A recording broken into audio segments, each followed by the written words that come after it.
I'm Holly Ruffles. I'm doing a Cert 4 in vet nursing, and today I'll be doing VET403's simulated practical case 2 urine.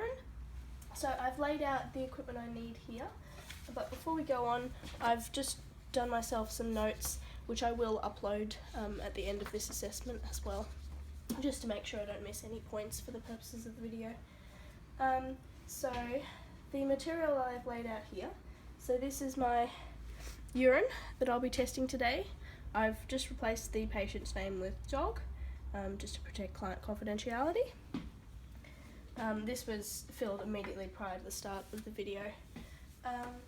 This is a 3 ml pipette, just a disposable plastic pipette that I'll be using to saturate the dipstick pads with.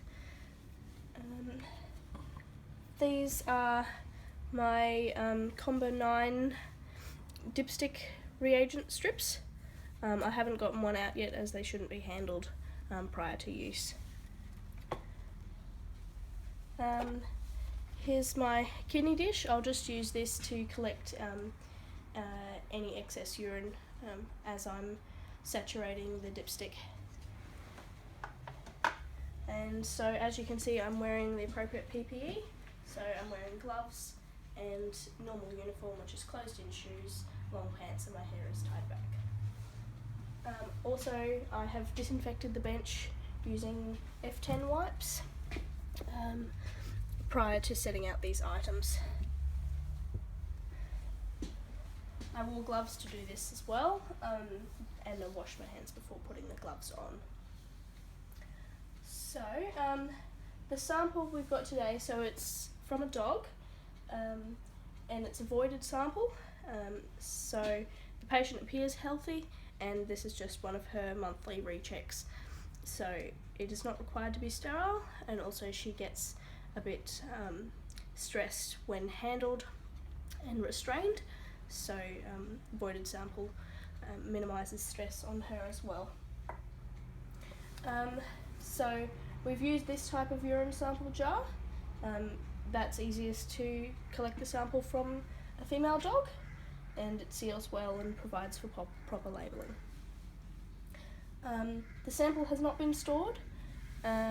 All in-house urine testing is run immediately after collection or as soon as possible.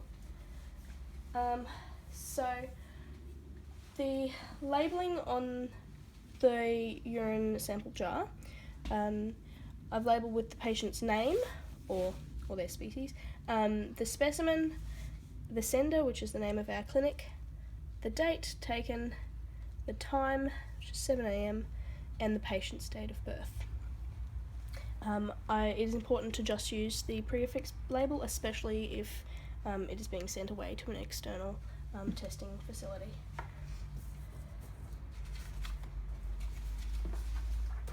Alright, so I'm going to go ahead and start testing our urine.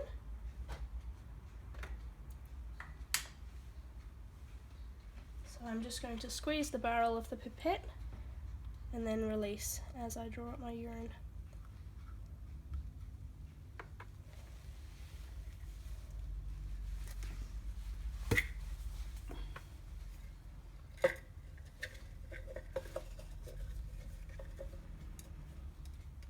I'm making sure to only handle the plastic part of the dipstick and not to touch any of the reagent pads. I'll now squirt this over .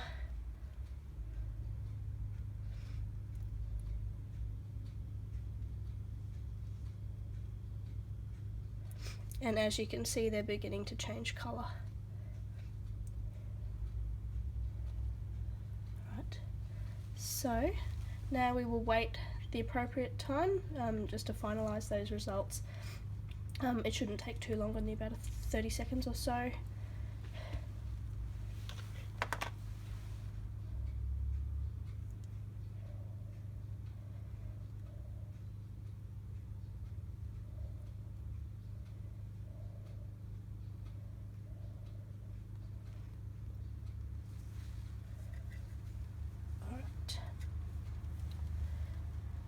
So, if you lay your dipstick against the markations here, So, and then match the colour to the appropriate result. So, so as we can see here, the patient has pH of approximately between 5 and 6. So you can just follow those results down. So we test for all of these things in our Combo 9 dipstick strips. Right. So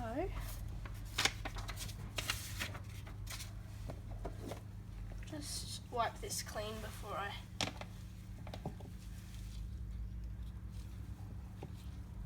just be using one of the F10 wipes just to wipe any urine off the side of our packaging here. It's important to preserve the integrity of this. So the record keeping, I'll record that the findings were normal, and I'll also record the pH in the patient's history in the consult notes on our computer system, which is RxWorks. So now I will just dispose of this. I'll check with the vet first before disposing of this in the general rubbish bin, just in case she wanted to run any further testing, which is unlikely, but I will check first. But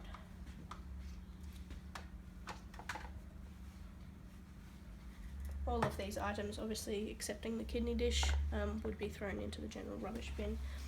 So I'll just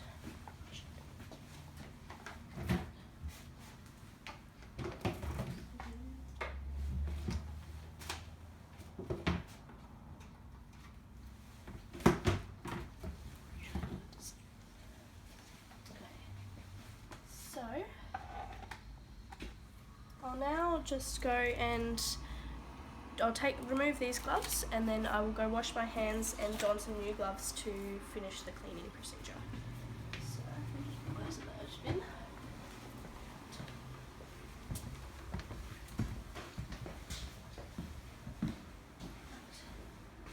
So I'll just be using a chlorhexidine based hand wash.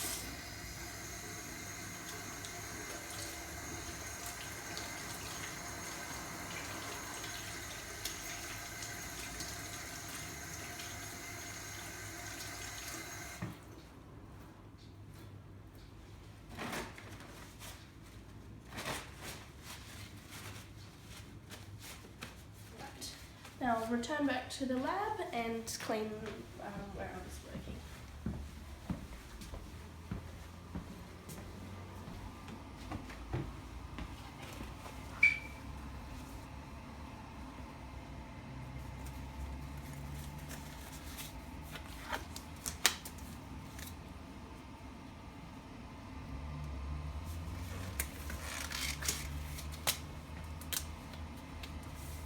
Just pop these away.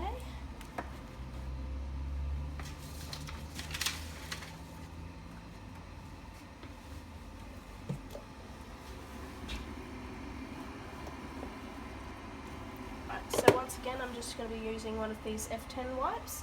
So we found these really great as the disinfectant is not aerosolized, and that means that a mask is not required to perform the activity.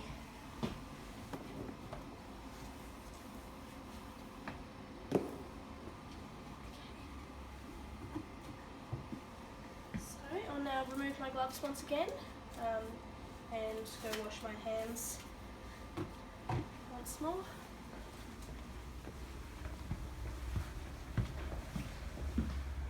It's important to wash your hands before and after putting on gloves, no matter what activity you're doing, as this reduces contamination and obviously also removes the residue that is left by gloves on the skin.